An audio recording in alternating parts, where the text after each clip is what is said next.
So dapat lang na you have to launch a war against these enemies of the state na nakasinto ito sa drug industry. Opo. Bagang lumalabas kasi doon sa argumento o sa sinasabi, pahayag po ni Attorney Kaufman, attorney, na hindi mga civilian kundi mga suspected na mga drug syndicate yung mga talagang hinabol at talagang kinalaban ng inatake ng police operations. Dapat lang because they are criminals. In the same manner na yung mga kidnappers, yung mga enemies of the state, yun naman talaga ang purpose ng ating law enforcement mechanism natin. That's why we invested a lot for this law enforcement sector precisely to protect us from harm. And these drugs, those who are involved in drugs, are really enemies of the state. So dapat lang na you have to launch a war against these enemies of the state na nakasinto ito sa drug industry. So ano bang crime nito? Paano yung biktima ng drugs? Yung mga drug cartels, yung mga people who are involved in the operation of drugs.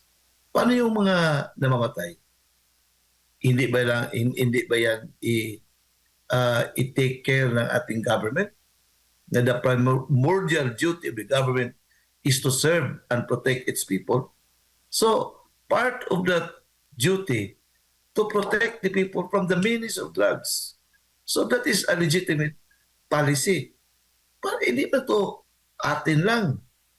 Other countries, even in the United States of America, President Donald Trump waged war against drugs. Kaya nga yung allegation niya doon sa Venezuela, it has something to do with drugs. Sabi niya, tingnan mo, tinira niya yung mga barko doon na allegedly, yung mga frigates allegedly na nagkakarga ng mga drugs kasi ayaw niya na makontaminate yung Amerika ng drugs. So, it's really a war. So, why single out President Duterte? Yan ang masakit yan. At saka, why is it that it is being tried in a foreign tribunal? Na meron man tayong functioning judicial system. Opo. Pabalik-balik dito na argument kasamang Jade. Yes po. We are parang wounding ourselves. Parang we are telling the whole world that we are inutil, that we are not a country. Imagine, kahit pa nga member tayo ng Rome Statute, itong jurisdiction ay papasok lamang ito as a last resort jurisdiction ng ICC because of the principle of complementarity. How much more na hindi tayo membro ng ICC? So, ang jurisdiction talaga ay malaga. At yet, we have surrendered our jurisdiction even if the ICC has no jurisdiction from the very beginning. Opo. Kahit nga may jurisdiction, last pa yan, complementarity.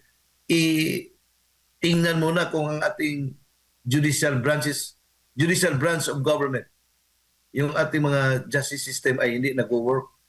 Paano yan masasabi? We have a very functioning judicial system. Meron tayong Supreme Court na yung credibility is beyond question. Meron tayong courts, lawyers, trust our courts, trust our judicial system.